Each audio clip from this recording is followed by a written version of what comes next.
Welcome to Our Highest Work, a podcast where we're sharing the best ideas for spiritually based business and career success. And my name is George Kao. I'm especially excited about today's episode because I get to interview the author of one of my favorite personal development books called Constructive Living, and the author is David K. Reynolds. So before I bring Dr. Reynolds on, I usually like to start with a quote. And the quote that I wanted to share today is actually a quote from Bruce Lee. And Bruce Lee said, "If you spend too much time thinking about a thing, you'll never get it done." If you spend too much time thinking about a thing, you'll never get it done. That was from Bruce Lee. So today's episode is a follow-on to the previous episode I did, actually, I guess 2 episodes ago, where I gave you some highlights from the book Constructive Living, some of my favorite highlights. If you didn't get a chance to watch that episode or listen to it, you can go to ourhighestwork.com/7 for episode 7, and you can check that out later. But I'm sure you'll get a lot out of this episode, whether or not you have read the book or watched that episode. So let's get going. So I want to bring on Dr. Reynolds. He is actually on the phone with me, so you won't be seeing him, but you will be hearing him. And those of you who are actually live with me during the recording of this episode, I encourage you and welcome you to post your comments and questions for me or for Dr. Reynolds as we go. So I actually, in terms of introducing Dr. Reynolds, I guess the best introduction I'll say is that the book Constructive Living has had a deep impact in my life. When I read it, I think about 6 or 7 years ago, a friend in a book club introduced it to me. I read it. I was in quite a different. That's actually more than 7 years ago. I'm thinking back now, and it was back in probably about 9 years ago. And I was in quite a different place in my career and in my life. I wasn't married yet, and I didn't know what I was going to do for the rest of going to do for a living, and I was still in between a lot of things. And that book had a deep impact on me. It had a lasting benefit for my life.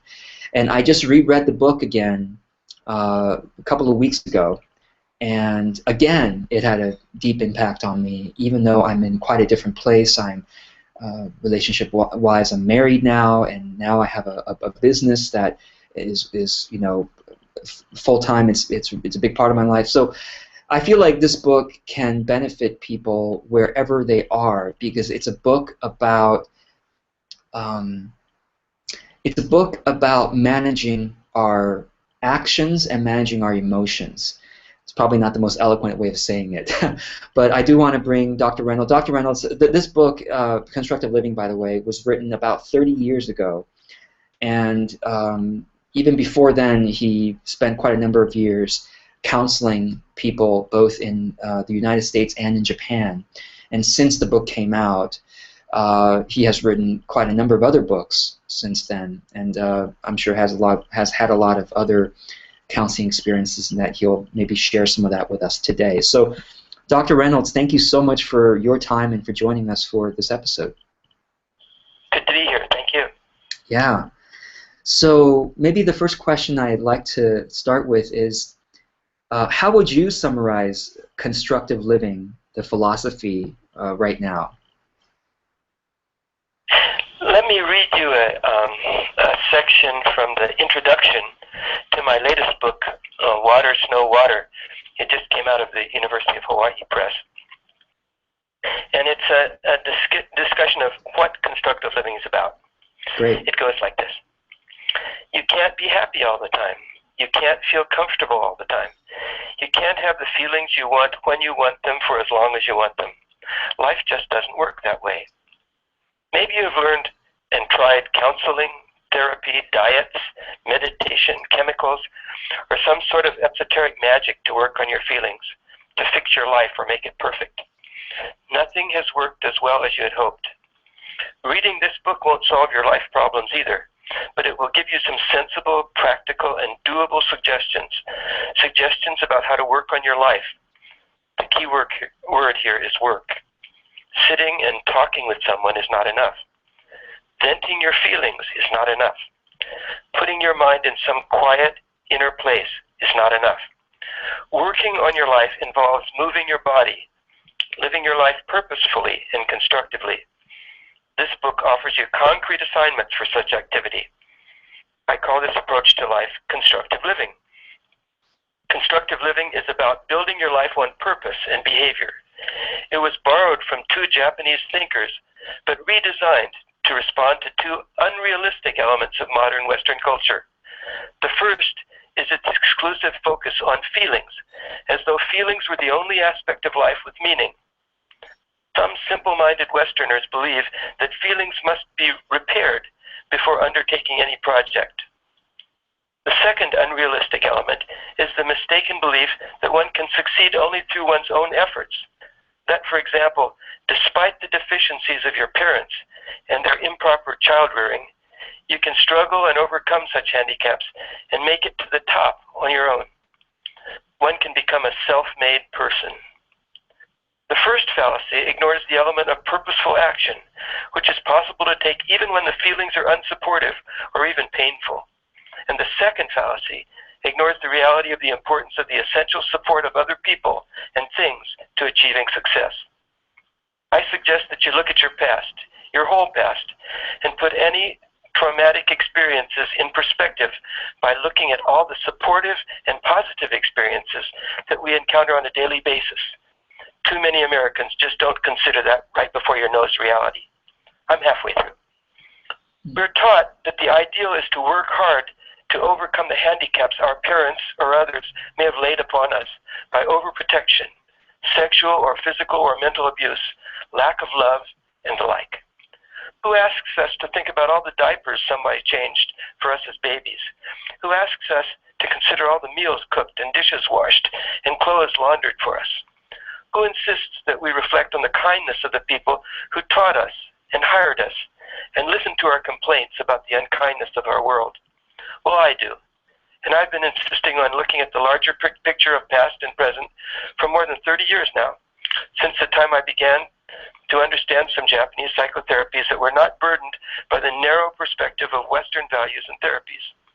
For years, I've been asking Western clients why they persist in hanging all the clothes in the closets of their past on just one hanger, one traumatic event, one terrible experience, one destructive person. Do you know how helpless human infants are? Do you know what effort it takes to feed and cuddle and change and keep them warm, whether the parent or the parent surrogate feels like it at the time or not? Do you realize the amount of effort it takes on the part of people you've never met to get your plane or train or bus to your destination? Have you reflected on what sort of complex set of activities by countless strangers results in putting food on your table, the clothes on your wardrobe, the newspaper or news program in your home, the car in your driveway? So that's essentially the direction that Constructive Living has been taking in the last 30 years or so. Wow, wonderful. I look forward to reading that book too. Can you mention the title again? It's called Water, Snow, Water, and it's the University of Hawaii Press. And did you say it was already out, or? Yeah, it just came out last summer. Okay, wonderful, great, thank you. So in the 30 years that Constructive Living has been published, you have no doubt counseled a lot more people since then. And so I wonder if you could share a couple of stories about how this philosophy, these principles work in people's lives, just since the book came out. Because I know there are a lot of wonderful stories in the book, but yeah, I'm curious about some of the more recent ones. Happy to. One lady was taking the 10-day certification training, and her problem that she complained of was that she took naps during the day. She wanted to stop taking naps. And so the 10 days training is intensive, and we all live together in the training. So I asked her every day if she had taken a nap during the day. And of course, every day she said no. And I said, okay, you're cured. She said, no. But what will happen when I go home? Um, she had the notion, and a lot of people do, that if they have some problem, that they need some guarantee that it will be fixed forever. So about 2 or 3 months after the training was finished, out of the blue, I gave her a call. And I asked her, did you take a nap today? And she said, no. And I said, you're cured. She got the idea, finally, that doing what you need to do today is just fine. And there's no guarantee that it's going to work out beautifully for you for the rest of your life. You don't need that guarantee. Today is good enough. And the second story is about a fellow in a lecture I gave who stood and wanted to argue with me that his mind could directly control reality. One of the principles of constructive living is the way you affect reality is by what you do, through your behavior. And he believed that through some sort of positive, magical thinking, his thoughts could actually influence reality and change it. And he stood up and made his point, and I stood in the front of the hall and stared at him and closed my eyes. And he said, well, Dr. Reynolds, what do you think about that? I believe that my thoughts can affect reality. And want to argue with me. And I just looked at him, and he asked again, come on, what do you have to say? And I said, well, it doesn't seem to be working. I'm standing up here thinking, I wish this guy would be quiet and sit down. But my thoughts didn't seem to have any effect on you. As soon as I said that, that's behavior, by the way, he sat down. The third little story is the same sort of principle. A fellow in Japan, at one of the lectures I give, I lecture in Japanese to Japanese about these therapies. He said that his problem was that he watched too many dramas on television. He wished that he could watch more documentaries, but it just seems that when he gets the television on, he just watches the dramas.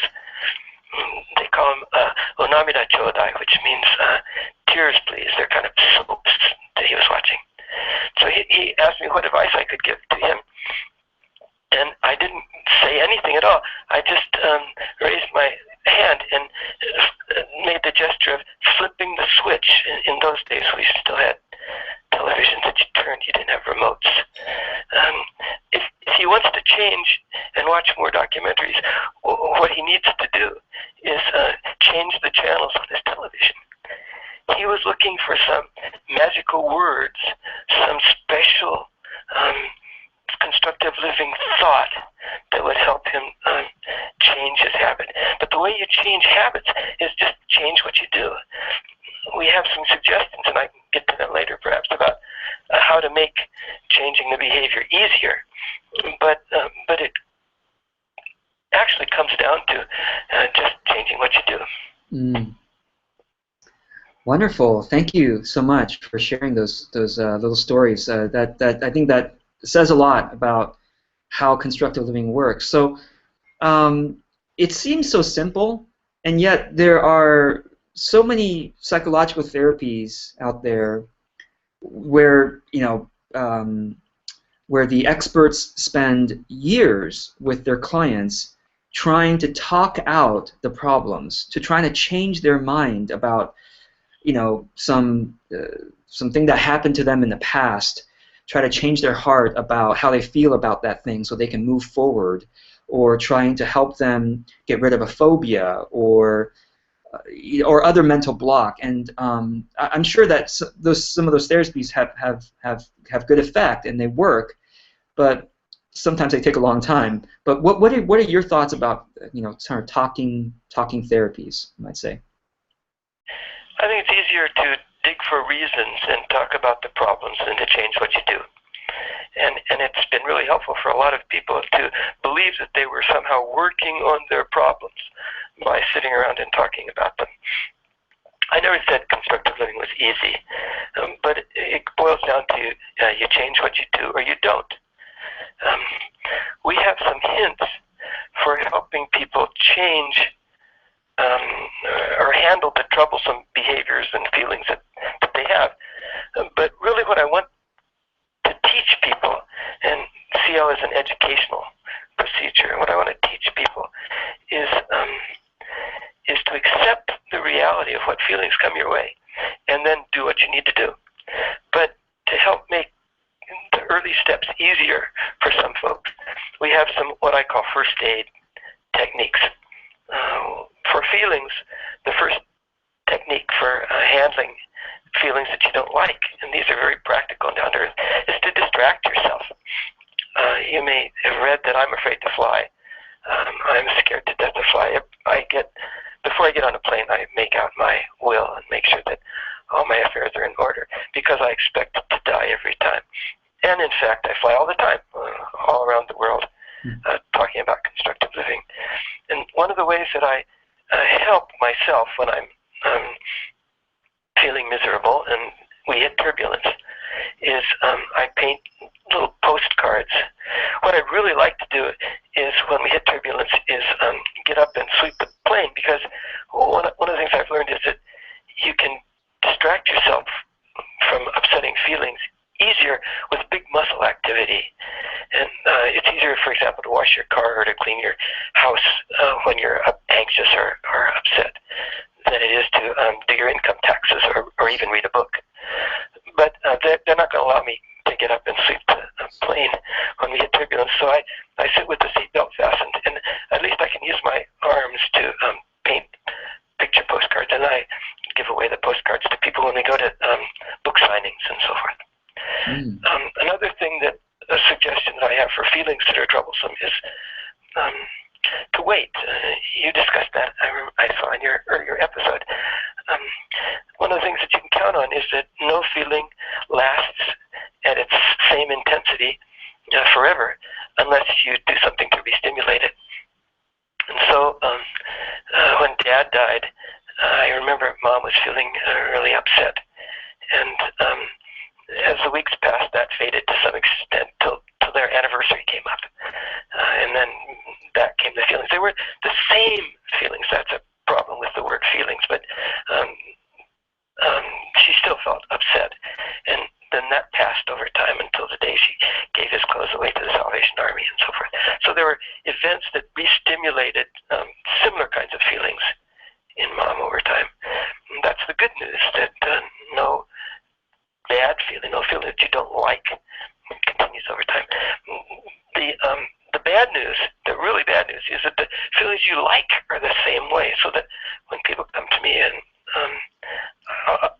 couples come, for example, I'll say, think about the times when you first got together, and were you saying nice things to one another? Were you giving each other gifts? Were you helping each other out with their problems? Were you snuggling and cuddling and kissing? And they'll say, yeah. And I say, well, that's interesting. But then I ask them, now how about what? Oh, no, we haven't been doing that for a long time. Well, then the feelings of romantic love and enthusiasm for each other have faded to some degree over time because they haven't been re-stimulated. So the feelings that you like, you got to keep going. And there's some other hints that I have for feelings, but the hints for behavior are also interesting to folks. One of the things that you can use is that these are common sense. When you have a job that needs to be done, whether you feel like it or not, you do it. That's one of the things that you'll eventually learn in constructive living, is that in the mood or not, feeling ready or not, feeling motivated or not, you can do what you need to do because your behavior is controllable. Big goals, cut them up into small pieces and do them in small steps. Make convenient the things that you want to do, and make inconvenient the things that you don't want to do. If you want to give up eating sweets, you don't want to leave cookies and candies sitting out on the cupboard where it's easy to get hold of. But the things that you want to do, you keep the tools, for example, handy, easy to get to. I had a gal who wanted to work on her dissertation motivation, but she was watching television too much. So her assignment was that instead of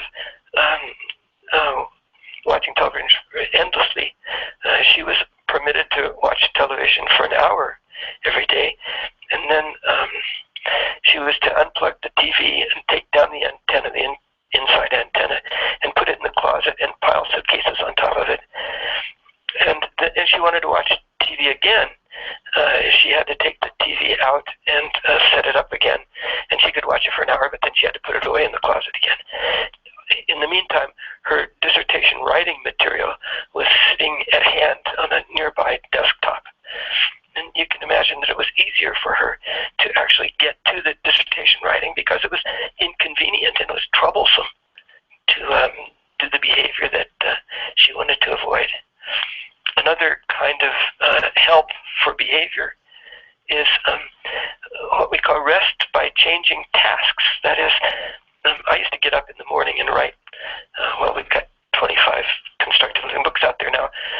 I'd get up real early in the morning. There were no phone calls that time of the morning, and I would stand in front of the computer writing the books because I'd get sleepy if I sat down.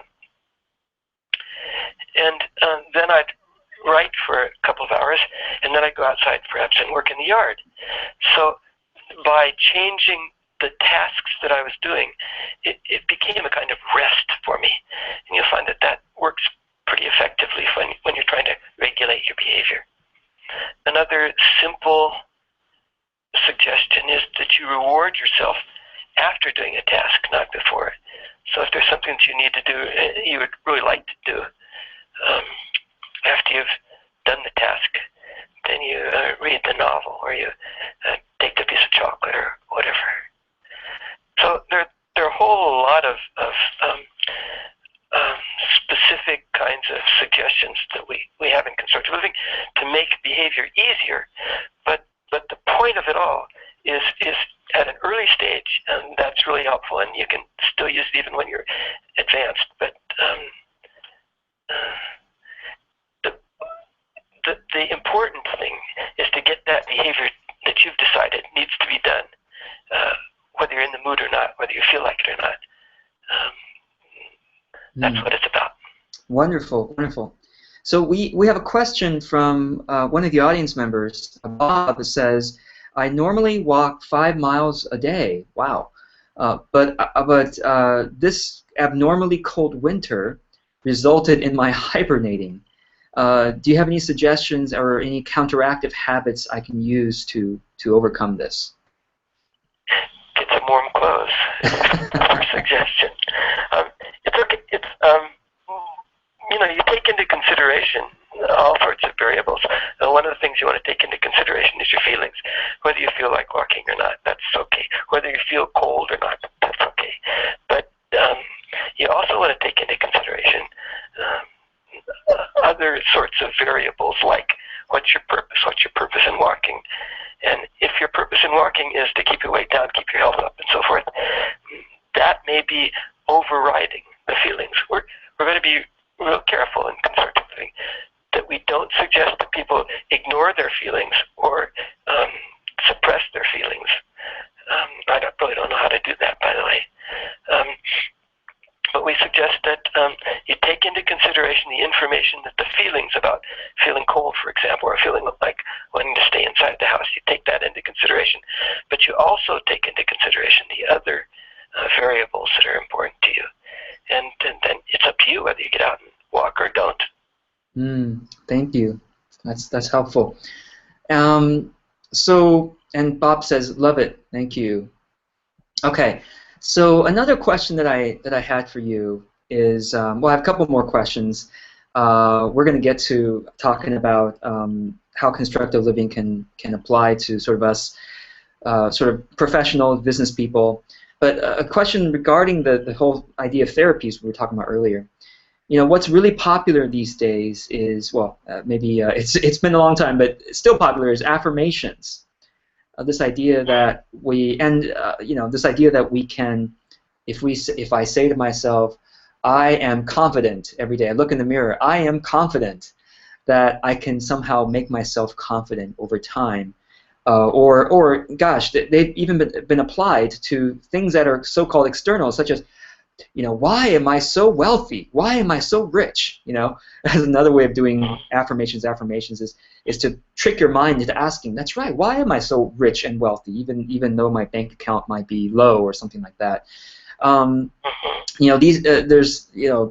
don't know how many years ago it was, the movie The Secret. It's also made into a book, The Secret, which was about the idea of, it took a lot of ideas from the law of attraction, sort of Abraham Hicks ideas, this concept of, whatever you want lots of money, you want a great love in your life, you want whatever it is you want, you just picture that thing that you want, and you try to feel what it feels like to have that thing. And if you work on this a lot, somehow magically, vibrationally, the universe, you'll be attracting that thing to you. And I'm not saying whether this is true or not. I'm just saying that a lot of people have doubts about it, and I'm just wondering what your thoughts are about this. Well, let's talk first about that confidence, self-confidence. There's an article in Oprah's magazine, O Magazine, about the constructive living perspective on confidence, and that is that you get self-confidence after you succeed. The notion that you have to have self-confidence before you start something is silly. It's backwards. When you first started doing these interviews, my guess is that you didn't feel particularly full of confidence. And after you do it for a while and people say, yeah, you did a great job, then the confidence comes. So the notion that we need confidence before we can start a project, that's silly. That's just not realistic. The point about affirmations and so forth, I'm going to give you a little facetious story here about a fellow who was a diver who finally made it to the Olympics, and he's standing up on this high diving board, and he walks out to the edge of the diving board. He's practiced for years and years to make it to this point, and for the first time in his life, suddenly he feels afraid to dive. And if he's shinky, which is the word that we borrowed from the Japanese, it means he's kind of neurotic. He's going to try to fix his feelings. He's going to try to make himself stop feeling afraid so he can dive, because he believes that the feelings have to go away before he can actually make the dive. There are a lot of solutions that people have offered over the years for a guy in this position. One of the solutions, for example, is to tell himself over and over again that I can do it, I've practiced, I've done this a million times. And again, the purpose of doing that is to try to fix the feelings so he can make the dive. Another solution that's offered is group therapy. He can gather a whole bunch of people up there on that diving board, and they can sit around and talk, and they can say things like, the other people in the group will say things like, gee, I felt afraid to dive too in the past, and we'll give you a lot of support. And the hope, again, is that the verbal exchanges among these people is going to make diving easier for him. Another solution is psychoanalytic, which would have him lie down on the diving board and do free associations for hours and weeks and months and so forth. But meanwhile, all those people out in the stands, the fans and his parents and the coaches and so forth, are waiting for him to make that dive. A behavioral therapy solution might be to start with lower diving boards and work his way up. And again, that takes time. The constructive living solution for that problem is for him to stand on the edge of the diving board and to be scared and to recognize that he's scared. Now that's really important. We're not going to tell him to try to not feel scared. To recognize that he's scared, and to also recognize all the effort that all those coaches and his family and so forth put into his preparing for this final dive. And then, while afraid to jump, I'm not saying that's easy, but I'm saying that the more he gets accustomed to making that kind of a dive, the easier life is for him, and the better likelihood of payoffs there is for him. Thank you. Yeah, and what you said just about the fact that when he does dive, he probably will do quite well because of all the training he's done, and then that'll build his confidence for the next dive. Right? Okay. So thank you. That was a great story. All right. So if we can move into applying constructive living to business, a lot of the folks in this audience are building a business, especially doing it from home, working by themselves, so they don't have someone telling them what to do. But the difficulty of not having someone telling you what to do is you've got to tell yourself what to do. And one of the great difficulties, some of the difficulties are procrastination, or being distracted by social media, being on Facebook all day, or many other distractions on the internet. The other, and I know this may be a little much, so you can feel free to separate these, but another fear is being rejected when we make an offer to a prospective client, or when we share with our audience, hey, I'm opening this program, will you join me in this program and pay this money and work with me? So do you have any advice for us regarding procrastination, distraction, fear? It's great to be worried about being rejected. It's great to feel anxiety before taking an exam. It's great to feel tension before speaking in public to other people. Those situations tell me something about how badly you want to succeed. When you're worried about being rejected, it means that you want those other people to like you, to accept your business, whatever. The people who don't care about how they're going to do an exam don't feel anxiety before an exam. And it tells me that when I had a med student, when I was teaching in the medical school, I had a medical student came to me who had given his first pelvic exam to a young lady. And he came in and he said, I may not be ready to be a physician. He says, I started giving this pelvic exam and I felt nervous and shy. And he said, help me with my feelings about nervousness. And I said, no. We're going to work on teaching you how to give the best pelvic exam that a nervous, shy first-year medical student ever gave. It's normal to feel those worries because you don't have the experience and you don't know how things are going to turn out, and you really want to do well. So I'm more worried about somebody who has no fears of those sorts. About procrastination, again, I suggest rewarding yourself after you do a task, not before. So if there's phone calls you got to make, give yourself something after you make them. Another suggestion is to keep your purposes clear. Make sure that you're not distracted by other kinds of purposes. An important purpose in making a telephone call to somebody who you want to contact for some sort of a client. Your purpose is to get the client to accept your business. Keep reminding yourself of that purpose. When your purpose gets distracted by other similar purposes, then it makes it more difficult to do. Also, make a public commitment. Let other people know when and how you're going to be making these phone calls or doing this business, so that you would feel bad if you didn't actually do the work that you're intending to do at the time that you intended to do it.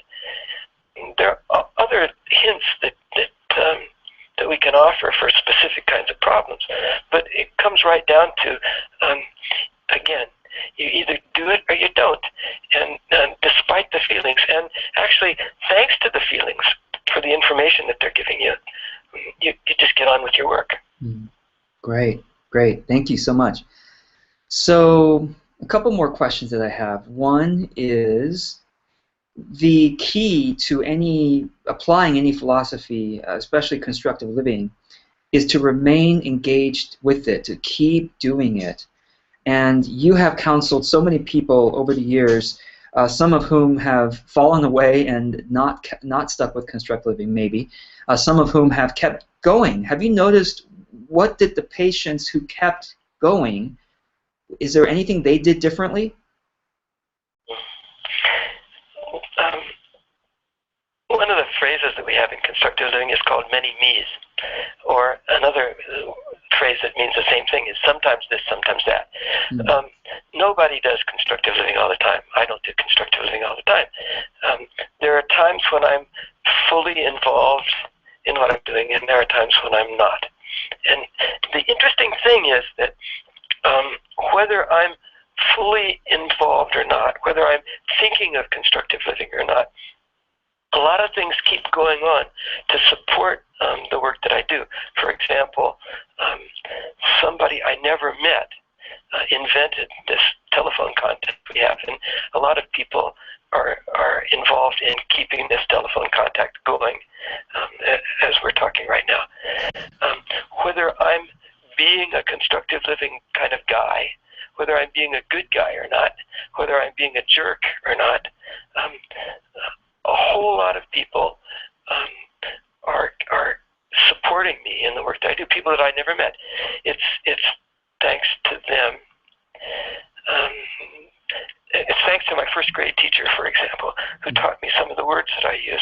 I went back to Ohio, where I was raised 20 years or so ago, and my first grade teacher was still teaching, and she was gone that day, so I left her a note. Dear Miss Mention, I'm using the words that you taught me in first grade to write books these days. Thank you. I keep being supported even when I'm engaged or not, and being aware of that ongoing support, whether I deserve it or not. By the way, this chair, I was just doing a little class for senior citizens here in the Coos Bay area, and I reminded them that when they came into the room to sit down, nobody thanked the chair that was going to literally support them for the hour or so while we were talking. But all they had to do was rub their rump against the chair, and they began to think of it as their chair. So if they got up during a break and somebody else was sitting in their chair, the chair that they hadn't fabricated or carried into that room or set up in that room, they would be upset. So there's a whole lot going on in our lives, moment by moment, that is supporting us, whether at the moment we are engaged or not, on cue or not, grateful or not.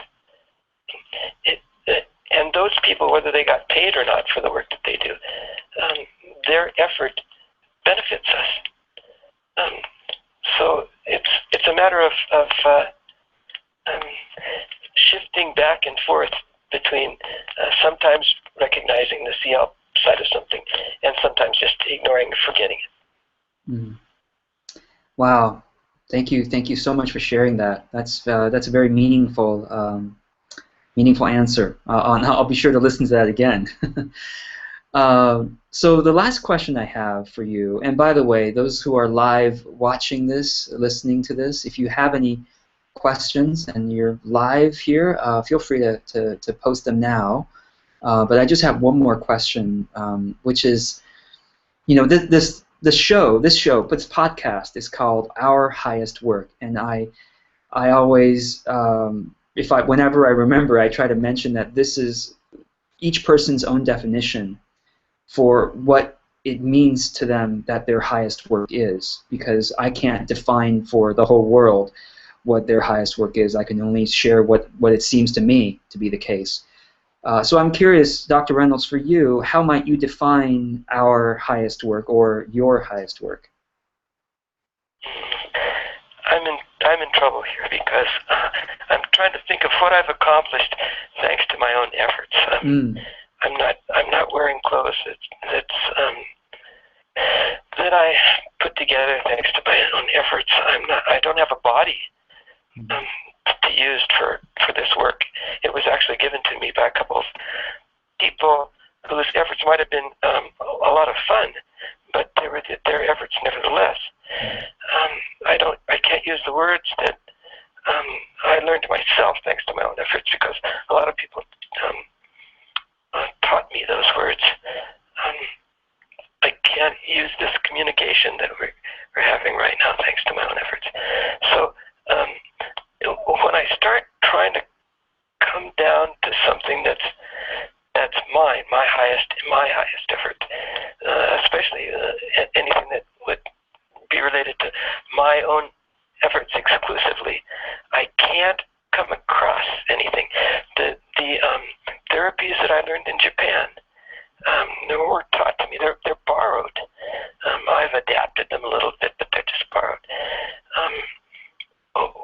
What else? The thoughts that come into my mind when I'm talking with you now, or when I was writing the books, those thoughts appear in my mind. I have no idea at all where they come from. It's a kind of a miracle. All the time, it's a kind of a miracle. Those thoughts just appear. The fresh moments that reality keeps giving me to do the work that I do, those fresh moments just appear one after another, no matter whether I've succeeded in the previous moment or whether I failed miserably in the previous moment. I keep getting those fresh moments to work with. And so all I can say here is something about, thankfully it's all borrowed. And by the way, don't get the idea that I'm grateful all the time, because I think gratitude is just another feeling. And whenever I'm full of gratitude, the next time I get in an argument with somebody, the gratitude just seems to disappear. So it's just a matter of being realistic. And that's what CL is really trying to teach people, how to be realistic. And when being realistic, you notice that it's all borrowed. And it's up to me to just do the best I can with what reality sends me. Wonderful. Thank you, Dr. Reynolds. So, well, I'll maybe if the audience had any questions, or they wanted to contact you about anything, do you want to share?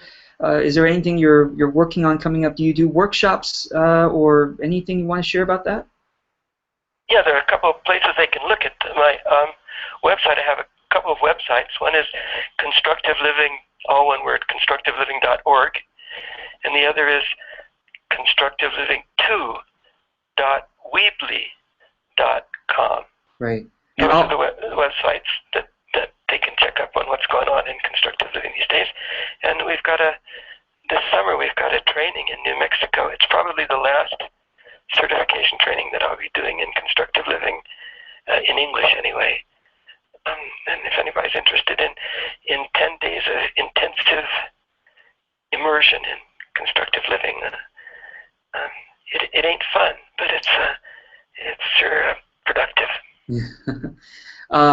I think there's another author, Dan Millman, who wrote The Way of the Peaceful Warrior. He is certified, isn't he, in constructive living? Yes. Great. Yes, he is.